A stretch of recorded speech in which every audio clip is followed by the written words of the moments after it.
Hey guys, so for this video, I'm going to be doing a movie review of The Nun II. I haven't seen The Nun in forever, so I really didn't have much memory of what happened in that first one. So I kind of went in,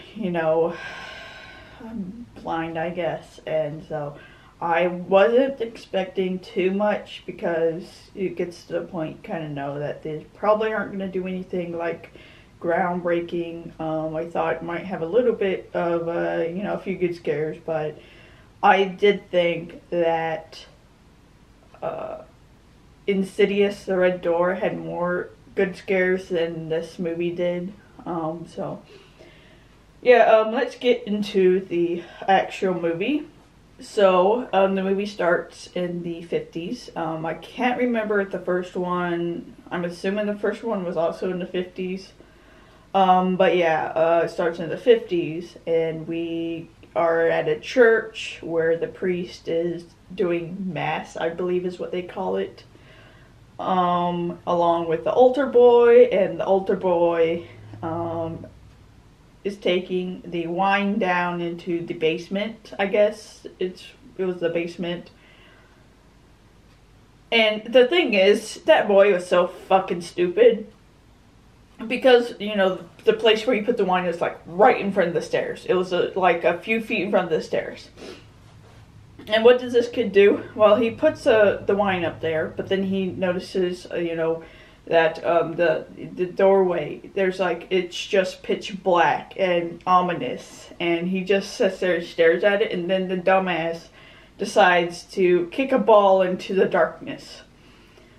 Besides that, and instead of just booking his ass down and back as fast as he can, like I would, he decides he's gonna just hang around and kick a ball into a dark doorway. And what makes it worse, when it rolls back, he still just, takes far too long to book his ass back up the stairs. And that's kind of when, he keeps looking to the doorway, and then we slowly start to see Valak, in the shadows. And it was creepy, but that kid was dumb as shit.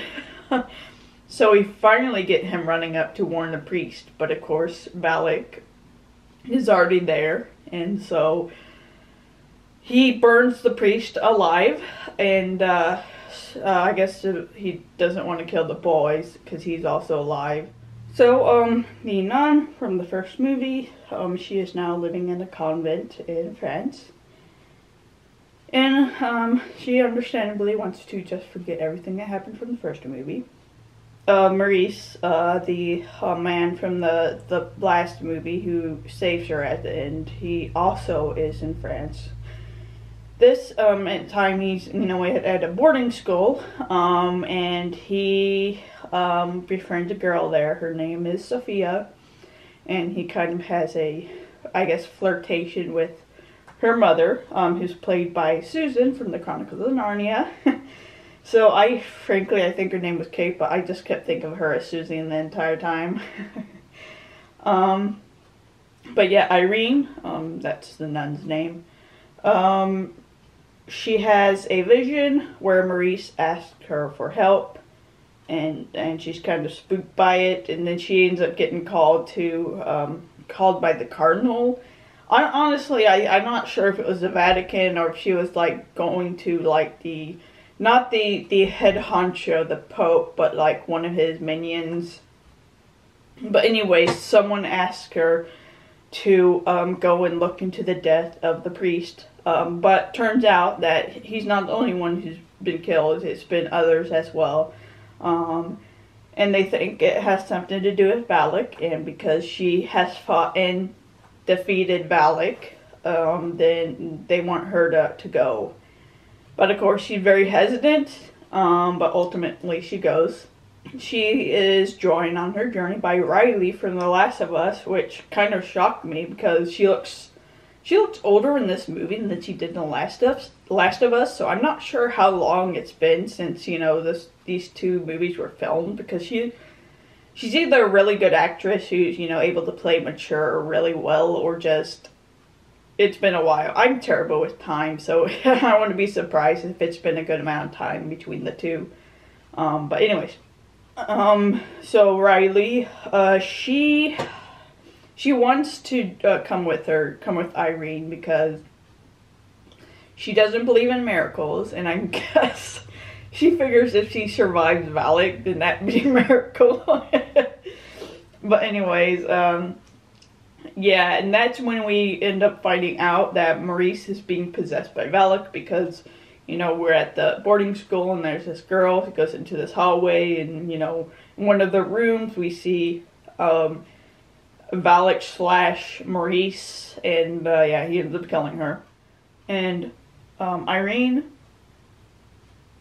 you know, she's trying to figure out what happened to this priest that was burned alive, and she's told that there's this boy that survived, and so she's trying to find him, and he just happens to be running around playing soccer in the streets with one of his buddies. And so she tries talking to him, and it doesn't really go anywhere, and then he goes running off, and she chases him, and then, you know, he kind of separates from the group, and then he's like running creepily down streets and looking real sus. And then she decides, hey, I'm going to go down this dark alley knowing that Valak is probably lurking somewhere. And of course, he ends up, you know, popping up, this creepy ass motherfucker. But yeah, she ends up passing out. I guess she has a vision of Saint Anne. She is also kind of a big part. She kind of, we see a painting of her with her eyes scratched out because apparently, and we see it in the vision, her eyes were put out by heretics. And so yeah, she has a vision of Saint Anne, and that's when she wakes up, and we see you know, Riley has talked to the kid, and he's given her a cross, and that the priest had been wearing, and it has a emblem on it, and it turns out to be the emblem of family emblem of Saint Anne. So the priest is a descendant of Saint Anne. So back at the boarding school, Sophie's being bullied by a bunch of little bitches, because yes, they were little. Oh, I'm so tempted to just bitch slap them all. But yeah, they tell her, they take her into, I think it's like a chapel.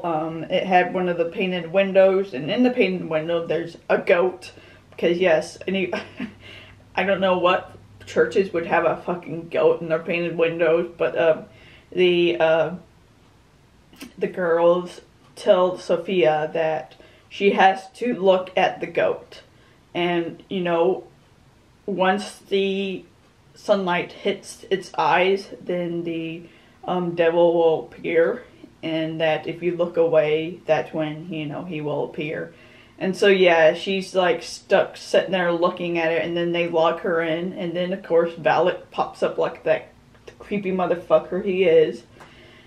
But of course Maurice pops up just in time to save Sophia, but knowing that he's possessed by Valak, every time he pops up you're just fucking creeped out. So the head mistress follows what she believes to be her dead son into a dilapidated chapel. It actually was kind of sad because beginning of the movie, she kind of came off as a bitch. Very cold and everything like that, but I don't know, you kind of liked her a little bit more throughout the movie, and for what few scenes we have of her. And you do kind of sympathize because her son, he died during the war from, you know, one of the, I guess they were like in a shelter or something, and, you know, part of it collapsed and killed him, and so she's kind of still grieving with that and made her vulnerable. But yeah, Valak ends up killing her. So Irene and Riley, they visit the librarian, a librarian who tells them that the emblem on the rosary that they'd gotten from the priest, well, like I said, it's the family crest of it's Saint Lucy, not Anne. But yeah, she was killed by pagans who tried burning her but were unsuccessful. So they tried to, so they just ended up putting out her eyes instead. But her family took the eyes, you know, put them in this little, you know, box and just, I guess, kept them for the throughout the years. Cause I can't help it just imagining my family, like, you know, carrying around my eyes in a box. Just so stupid. But yeah.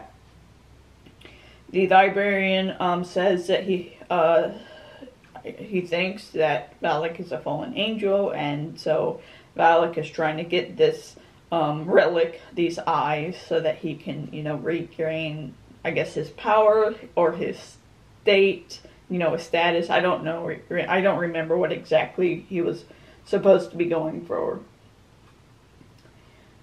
And then they learn that the relic is at the boarding school because the it was hidden at a winery, which then turned into the boarding school. So that's kind of what Valak has been looking for. He's been looking for the relic at the boarding school.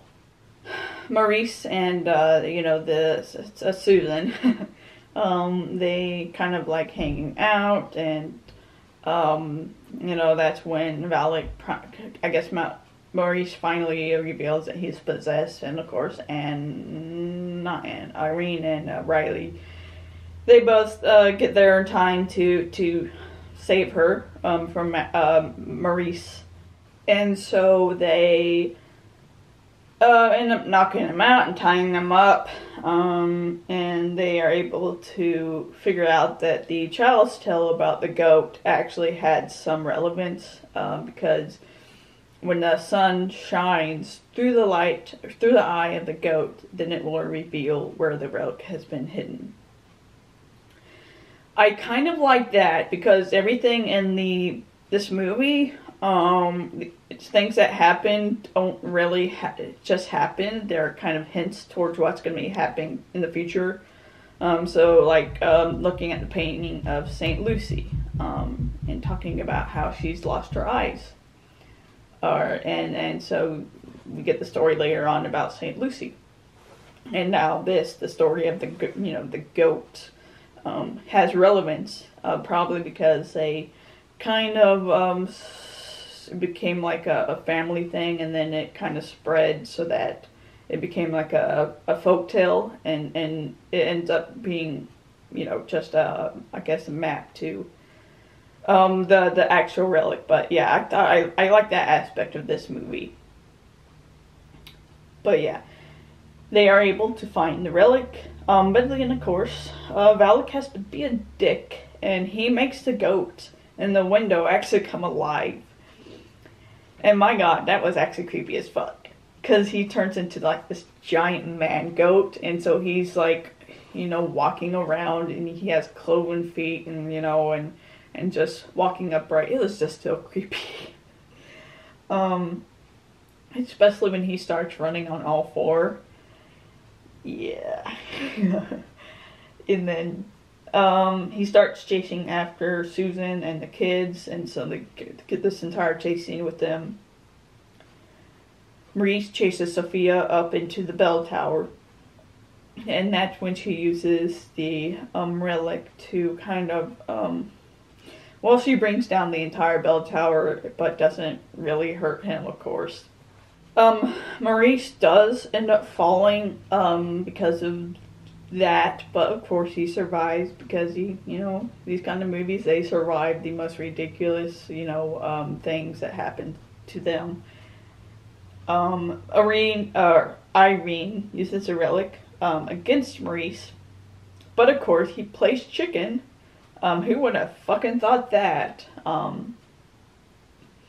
So Irene gets closer to him because, yeah, Maurice might be your friend, but still, he's still fucking possessed. Of course, he fell into his trap, and yeah, and he's able to grab the relic, and he tries to burn her, like he did the priest, but it does not work, and she realizes that she's actually a descendant of Saint Lucy.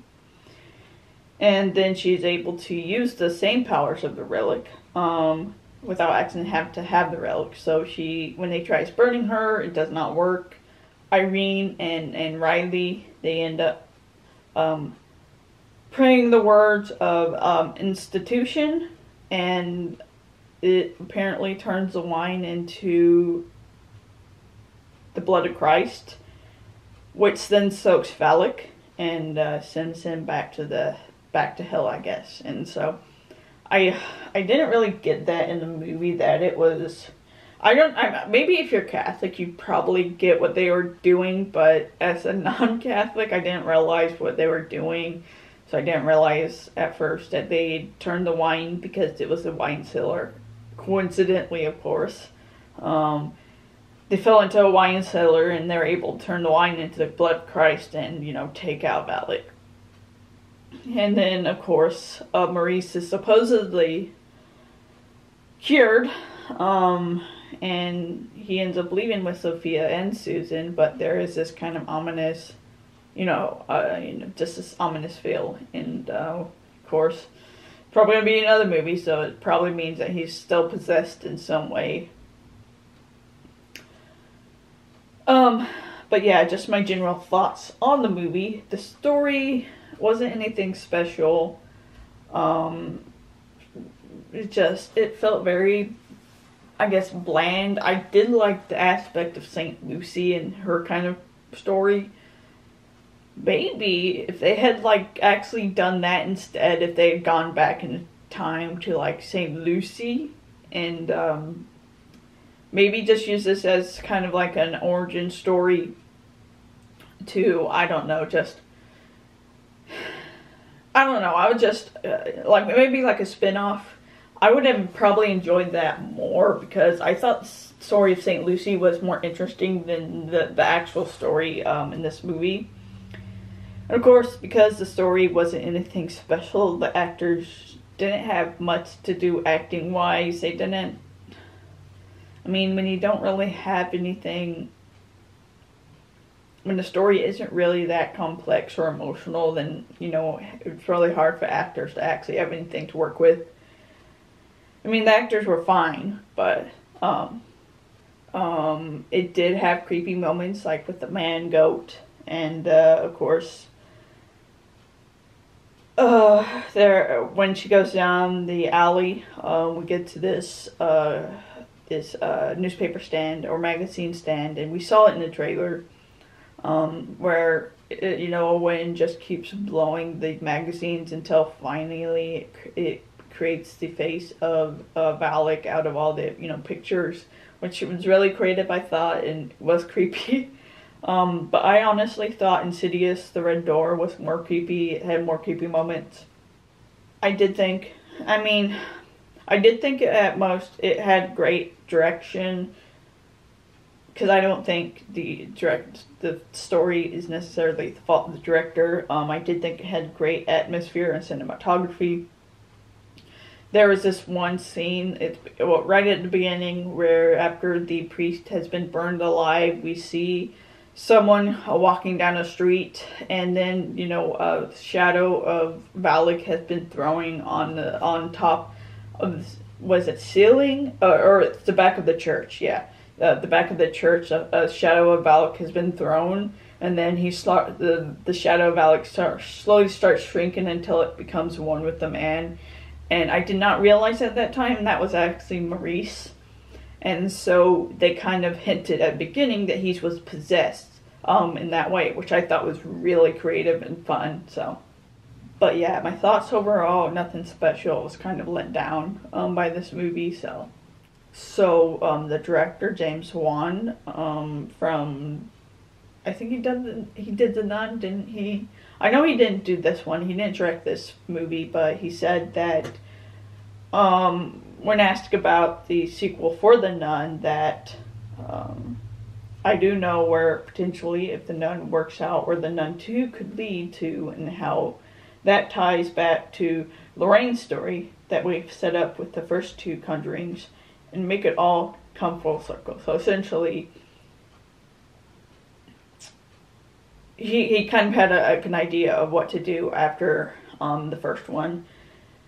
And I have not seen The Conjuring in forever, and so I don't remember how much Valak was in them. I wasn't sure. Can't remember if he was just kind of just one of the scares, or if they went deeper into his backstory in the Conjuring movies. But Saffron, the douche nozzle, who produced this movie, states that there was a really fun storyline planned for the film, and commented that there was an inevitability, hate words, to another The Nun movie. Of course, knowing this dumb shit, he's the one responsible for, shit like Shazam, Black Adam. He's essentially just a downfall of the DCEU and is working with the Creeper still, so I don't really put much stock in what he says. But it certainly does explain why this movie was so mediocre. He only seems to love mediocre movies. So James Wan did confirm that Bonnie Aarons would be reprising her role as Valak, which I did not know that Valak was played by a woman, but after seeing the actress, it actually makes perfect sense. Because, one, she's really tall, and two, you literally just put the makeup on her. It was just like coloring her skin, because she looks exactly like Valak, just, without makeup. And it was, I don't know if I've seen her in anything else. I think I would remember, because she probably would remind me of Valak in other roles that she's been in. And then, of course, Patrick Wilson and Vera Farmiga reprise her roles as Ed and Lauren Oren, respectively, in the mid-credit scenes, which was actually a scene cut from The Conjuring, The Devil Made Me Do It, which I did not know there was a mid-credit scene, because I am stubbornly adamant I'm not gonna fucking stick around for mid-credit or in-credit scenes anymore. It pisses me off when fucking studios do this, because it just fucking pisses me off. I'll just say that. And besides, I can just find it on YouTube. But yeah, the team involved in this movie, the director was Michael Cravens, who directed The Curse of La Llorona, which was his directorial debut. And he directed The Conjuring, The Devil Made Me Do It. Both which, I haven't seen them in forever. The stories I felt were pretty bland, but I have to rewatch them to kind of remember, kind of what the atmosphere or the cinematography was like. But the screenplay was by Alan Goldberg and Richard Knowing, who did the screenplay for The Autopsy of Jane Doe and Eli, which, I don't know. I've heard good things about The Autopsy of Jane Doe, and I think I've also heard some things about Eli, but I was disappointed by the script, so I'm not sure if maybe there was studio interference that kind of tamed it down some. But yeah, I was pretty disappointed by the screenplay. I'll still probably watch the other two, because one thing I've learned is that just because one writer is bad in one movie doesn't necessarily mean they'll be bad in others. There might be external factors that affect the quality of the story. It was also written by Acula Cooper, who was a writer for Grimm for 2 seasons, and was a writer and co-producer for The 100, Luke Cage, and Jupiter's Legacy. Okay, which kind of made me laugh. I actually did enjoy Grimm for a certain period of time before it kind of went off the rails. And I'm not surprised that it's you know, she's involved in the horror show that was the 100 and the failure that was Jupiter's Legacy. It kind of made me chuckle. So she wrote the screenplay for *Malignant* and *Megan* and its sequel, which surprised me as well because I actually did enjoy *Malignant*. I haven't seen *Megan* yet, so yeah, once again, it's kind of a crapshoot when you come to, you know, writers. Even your favorite writers can kind of have bad movies. The composer was Marco Beltrami, who did most of the Scream movies, Mimic, Resident Evil, Underworld Evolution, A Quiet Place, and helped with the Fear Street movies. So, yes, very much part of my, once again, childhood, because I loved the Resident Evil movies, I loved the Underworld movies. I did enjoy Quiet Place well enough when it came out, and I love the at least the 1666 soundtrack for this Fear Street movie. I love that soundtrack. It's so haunting and beautiful. It makes me just want to go listen to this soundtrack, the Nun II soundtrack by itself, to see if there's a difference. But yeah, the reception for the movie, it made, as of yet, when I looked it up, $168 million on a $38 million budget. So to say that it was successful is an understatement. But then again, this franchise has been very good at kind of amplifying their profits on a pretty low budget movie. So they have been good at that. So, of course, on Rotten Tomatoes, 50% of 120 critics reviewed were positive, with an average rate of 5.1 out of 10.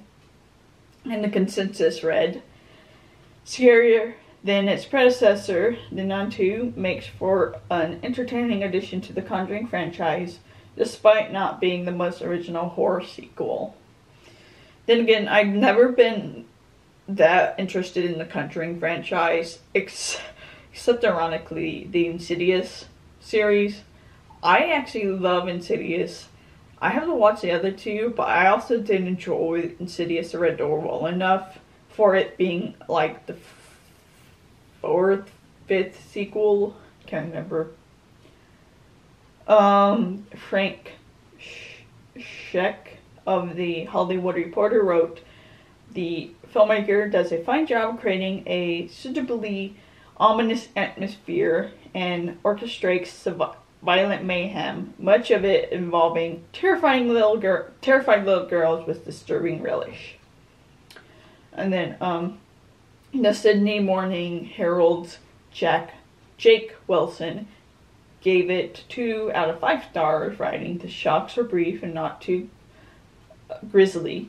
The dingy gothic look is as you'd expect, and the mechanical climax steers clear of the most unsettling possibilities might have emerged if Frenchie's Jekyll and Hyde side had been more meaningfully linked." I'm assuming he's talking about the fact that he was possessed and he didn't really do anything that terribly disturbing except for kill the people that, you know, the descendants of, like, Saint Lucy or anyone that got in his way. He didn't do anything overly disturbing, which, yeah, if he was possessed, I would think that he would probably do a lot more terrible things. But I kind of got that. And then Mark Kennedy of the Associated Press gave it 1 out of 5, writing, "A new directing and writing team fails to shock or scare with a color-by-numbers plot and a meandering wannabe fright fest." I do agree with the paint-by-numbers comment, because it really did feel like it was just trying to hit all the horror, you know, aspects of horror. It hit all the things that would make it a horror movie, but ultimately didn't try anything new or unique. So I was ultimately disappointed in the movie. So,